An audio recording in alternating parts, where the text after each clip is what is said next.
Washington woke up to a fracture it never imagined possible. No warning shot, no dramatic summit collapse. Just a signature, and with that signature, Canada stepped inside Europe's €150 billion defense fortress while the United States was left standing outside the gate.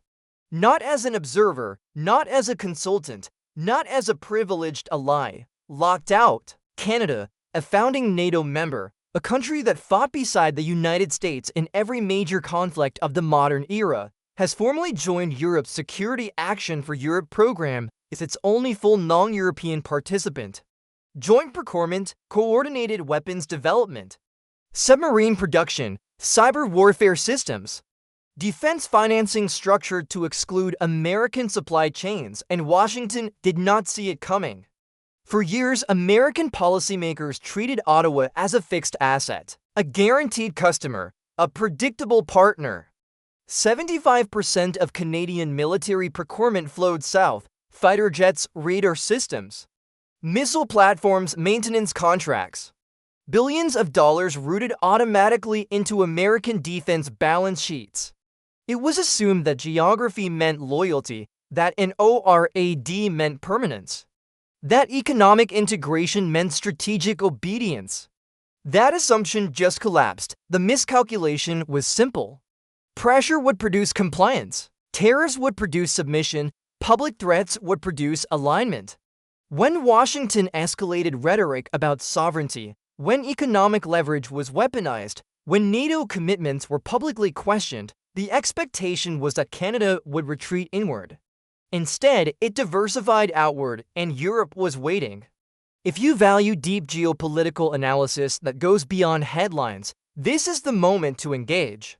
Because what happened here is not a procurement shift. It is a structural realignment, and very few are paying attention to the scale of it. Security Action for Europe was designed as Europe's insurance policy.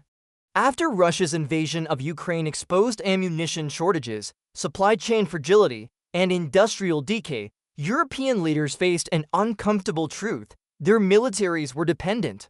Dependent on American missiles, dependent on American resupply, dependent on American maintenance crews and proprietary systems. Dependence is leverage, and leverage in volatile political climates becomes vulnerability. So Europe built a counterweight: €150 billion in coordinated defense loans. But not blank checks. The rules are precise. At least 65% of components must be produced inside the European Union. Procurement must be joint. Development must strengthen Europe's internal industrial capacity. Every euro must multiply sovereignty. This is not spending, it is architecture. Poland alone is positioned for over €40 billion in allocation. Romania, France, Hungary, tens of billions each. Artillery shell production scaled across Eastern Europe. Submarine programs coordinated between France and Germany. Artificial intelligence integrated into cyber defense networks built to European specifications, not American ones. And then Canada entered the room. Negotiations were quiet, deliberate. A security and defense partnership laid the political groundwork. Separate talks secured full program participation. The entrance cost? Reportedly in the millions. Symbolic, strategic, a signal that Europe viewed Canada not as a beer, but as a pillar. Why would Europe open its industrial core to a North American state? Because Canada brings assets Europe needs. Arctic operational expertise as polar routes become strategic corridors. Rare earth mineral deposits critical for advanced electronics. Maritime surveillance technology, cyber capability integration, stable political alignment. But more importantly, Canada brings a message. NATO cooperation does not have to mean American industrial dominance. Think about that. For decades, interoperability was defined through Washington. Buy American and you are NATO compliant. Purchase elsewhere and integration becomes complicated, expensive, politically sensitive. That system funneled procurement automatically into American corporations. Security Action for Europe rewrites that formula. Now interoperability can flow through Brussels. through Paris, through Berlin, through Warsaw, through a coordinated European supply chain that does not require American intellectual property clearance. And Canada is now embedded in that system. Consider the submarine question. Canada's Victoria-class fleet is aging, Arctic ice routes are opening. The Northwest Passage is no longer theoretical, it is navigable. Strategic competition in the Arctic is intensifying. Submarines capable of under-ice operation are not optional, they are essential. Traditionally, the United States would have been the default supplier. Industrial familiarity, operational integration, political alignment.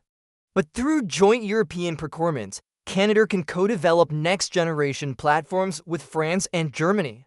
It can negotiate technology transfer. It can ensure domestic shipyards participate in production. It can retain intellectual property collaboration instead of surrendering it. That difference is not symbolic. When Canada buys American, it acquires hardware. When Canada co-develops through Europe, it acquires industrial capacity. That distinction reshapes decades of economic gravity.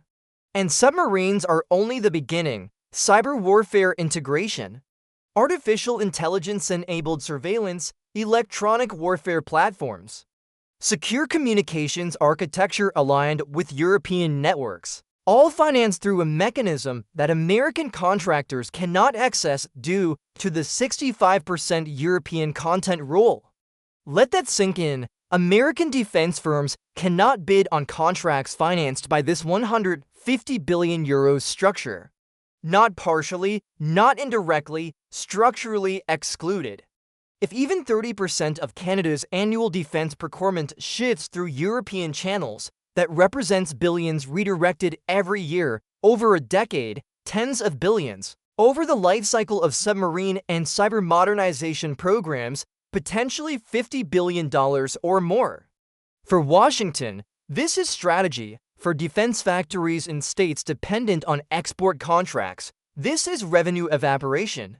If you are still watching, you are part of a minority that understands procurement is power. Algorithms reward outrage, but industrial capacity determines sovereignty. If that resonates, engage now, because the implications expand beyond Canada. Supply chains built over decades assumed Canadian purchases as stable input, maintenance contracts, component manufacturers, training pipelines. American defense giants treated Canada as predictable demand. That predictability is dissolving, and markets notice dissolving predictability. Australia has explored deeper European defense coordination. Japan has signaled interest in diversified procurement structures. South Korea studies European integration pathways. The message travels faster than press releases. There is now proof of concept. A NATO member can remain committed to Article 5 collective defense while reducing dependency on American contractors. That duality changes alliance dynamics. For 70 years, the United States provided disproportionate military capability within NATO, aircraft carriers, strategic lift, advanced missile systems, intelligence architecture. That imbalance created leverage. Political leverage, trade leverage, diplomatic leverage. If European and Canadian industrial bases mature through coordinated financing, that leverage compresses. Security action for Europe is designed precisely for that outcome. Ammunition stockpiles that do not require American replenishment. Missile systems produced entirely within European jurisdiction. Cyber defense layers architected independently. And Canada aligning with that model adds weight. Because Canada is not peripheral, it is symbolic, it is geographic, it is foundational to North American defense infrastructure. When Canada signals diversification, it legitimizes diversification. Some argue this strengthens NATO by creating a more balanced alliance. Others argue it dilutes American leadership and risks fragmentation. Both interpretations contain truth, but the direction is undeniable. NATO is evolving from American-dominated architecture to a multipolar industrial framework. And Washington's pressure accelerated that evolution. Threaten withdrawal, allies hedge, weaponize trade. Partners diversify, question sovereignty. Neighbors insure themselves. Strategic insurance is rarely dramatic in the moment. It accumulates quietly, agreements here, infrastructure there. Procurement shifts incrementally. Until one morning, Washington wakes up outside a 150 billion euros defense structure it cannot enter. That morning has arrived. And this is only the first phase, ACT1. The miscalculation, it happened without tanks crossing borders, without missiles in the sky, without a declaration of rupture. A signature, a quiet alignment, and in that moment, Washington lost something it had assumed was permanent. Canada joined Europe's 150 billion euro Security Action for Europe defense program, fully, formally, structurally, the only non-European nation granted access to the entire procurement architecture. The United States was not invited, not as a bidder, not as a partner, not even as a silent observer. Locked out. For decades, Ottawa's defense procurement was predictable. 75% of major military equipment purchases flowed south. American jets, American radar, American missile systems, American maintenance contracts. Billions annually embedded into the balance sheets of U.S. defense giants. It was treated as automatic. Geography guaranteed alignment, and ORAD guaranteed loyalty. NATO guaranteed continuity, but pressure changes equations. When tariffs became tools, when sovereignty was questioned in public forums, when alliance commitments were framed as transactional, when rhetoric escalated beyond diplomacy into dominance, the calculation in Ottawa shifted. Washington believed pressure would discipline Canada. Instead, it accelerated diversification, and Europe was prepared. If you think this is just another trade dispute disguised as diplomacy, stay with this analysis. Because what unfolded is not symbolic, it is structural. And structural shifts redraw power maps quietly, then permanently. Security Action for Europe was born from fear. Europe watched ammunition stockpiles deplete during the Ukraine war. It watched factories struggle to scale artillery production. It watched its dependence on American supply chains become strategically uncomfortable. So Brussels designed a countermeasure, 150 billion euros in coordinated defense financing. Loans structured around joint procurement, industrial reinforcement mandates. A 65% European content rule that ensures money circulates internally, not outsourcing. Not dependency, internalization. Every euro must strengthen European industrial capacity. Every contract must reduce reliance on American components. Every weapons platform must be interoperable across Europe without defaulting to Washington. This was not anti-American. It was pro-sovereignty. Then Canada stepped inside. Negotiations concluded in late 2025. Formal signature in early 2026. Entry fee reportedly measured in millions, not billions. A symbolic barrier. Europe wanted Canada in. Why? Because Canada brings Arctic expertise at a moment when polar corridors are opening into geopolitical highways. Because Canada controls critical minerals essential for advanced electronics, batteries, and weapon systems. Because Canada offers cyber capability, maritime surveillance, and stable democratic alignment. But above all, Canada brings legitimacy. A NATO founding member choosing European procurement diversification signals something profound. Transatlantic defense does not have to mean American industrial dominance. That realization is the fracture line. ACT2, the silent response. The response was not emotional, it was engineered. Security Action for Europe is built around coordinated rearmament. Joint procurement groups allow member states to pull demand, lower costs through economies of scale, and align specifications from inception. Submarine programs between France and Germany. Missile systems coordinated across Eastern Europe. AI-integrated cyber defense platforms built to European architecture. And now Canada can participate in all of it. Consider the submarine replacement program. Canada's aging fleet cannot reliably operate under Arctic ice.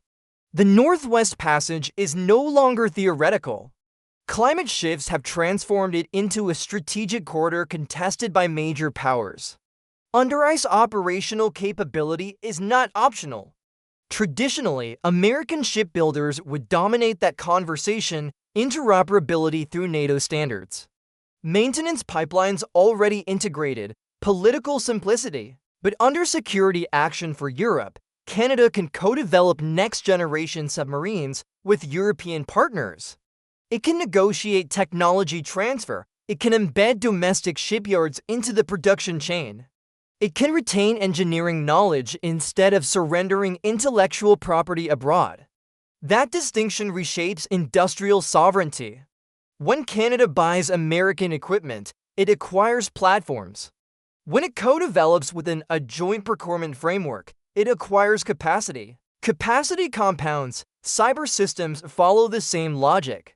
Artificial intelligence-enabled electronic warfare, underwater surveillance grids. Secure communications networks architected to European standards.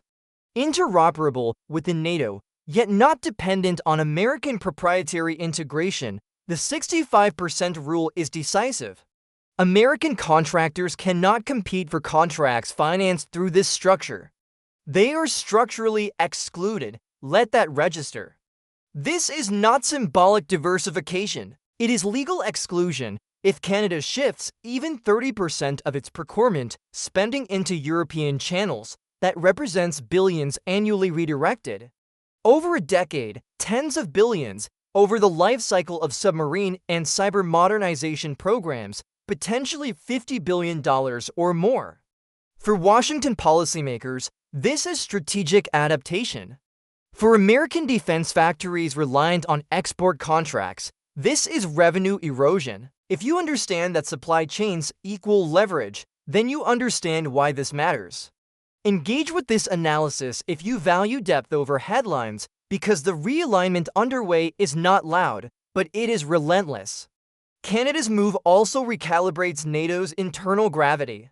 For 70 years, the United States provided disproportionate capability within the alliance, aircraft carriers, strategic lift, advanced missile defense, intelligence architecture.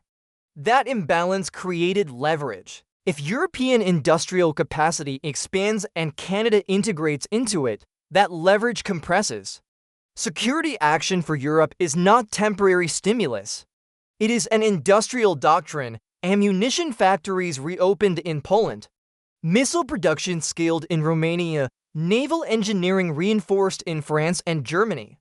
Coordinated financing ensuring that European military supply chains no longer depend on American replenishment cycles. And Canada aligning with this structure sends a message. Alliance does not require dependency. Act 3. The anatomy of the damage. Let us quantify this. Canada spends roughly 15 billion Canadian dollars annually on defense. Historically, more than 11 billion of that procurement spending flowed to American contractors.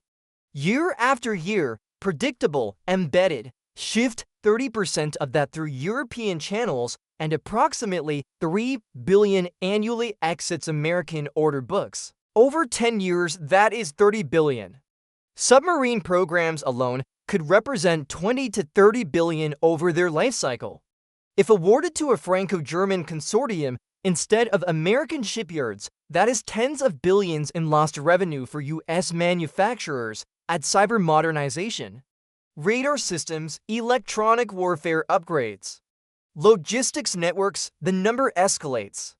For Washington, this is policy recalibration. For a factory in Connecticut or Virginia dependent on export contracts, it is payroll risk. For corporate balance sheets assuming Canadian stability, it is forecast volatility. And volatility spreads. American defense giants build supply chains assuming Canadian procurement loyalty. Component manufacturers, maintenance contractors, training infrastructure. The assumption of automatic demand is dissolving. Markets price risk. When reliable demand becomes optional, valuations shift. And the ripple does not stop at Canada. If Ottawa successfully leverages security action for Europe to enhance capability while reducing dependency, other NATO members observe closely. Australia is already exploring European defense coordination. Japan studies diversified procurement frameworks. South Korea evaluates alternative industrial partnerships. Proof of concept matters. Canada is providing it. This is not a dramatic break from NATO. Canada remains within Article 5. NORAD cooperation continues. Joint exercises persist. But future procurement is no longer pre-assigned. That subtle shift undermines decades of industrial habit. For Washington, the risk is not one contract, it is precedent.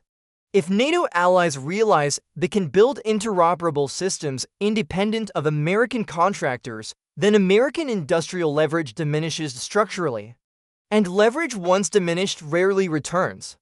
Act 4. The paradigm shift. This is not betrayal, it is insurance. Insurance against unpredictability. Insurance against rhetoric that weaponizes alliance commitments. Insurance against the possibility that American political volatility transforms security guarantees into bargaining chips. Europe built its insurance policy after witnessing strategic dependency during wartime.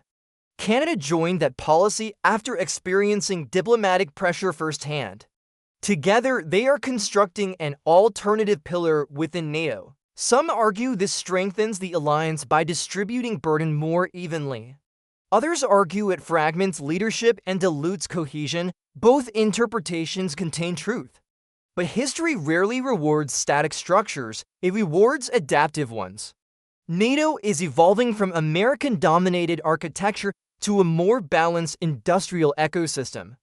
The United States remains powerful, militarily unmatched in scale. But industrial dominance within the alliance is no longer automatic, and that psychological shift is irreversible. Because once allies prove they can diversify, the monopoly ends. Security action for Europe is likely only the first tranche.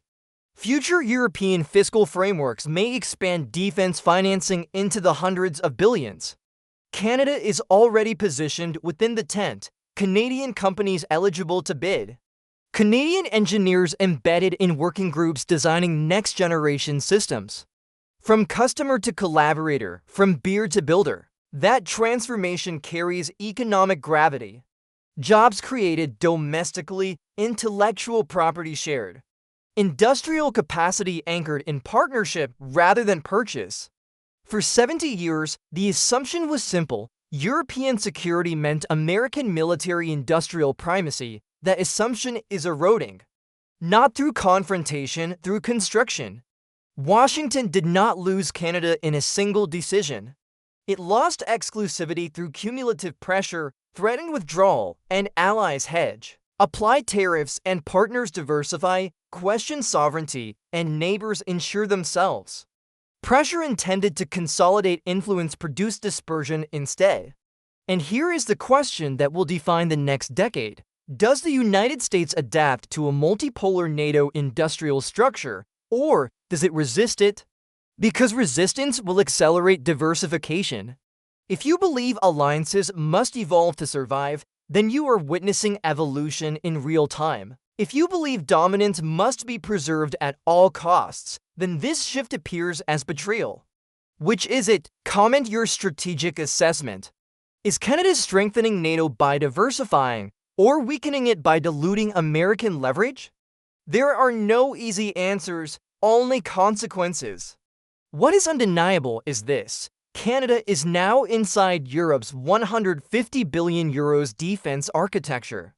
The United States is not. Procurement determines power. Supply chains determine sovereignty. Industrial capacity determines strategic endurance. And the balance is shifting, not loudly, but permanently. This is not the end of American influence, it is the end of its exclusivity.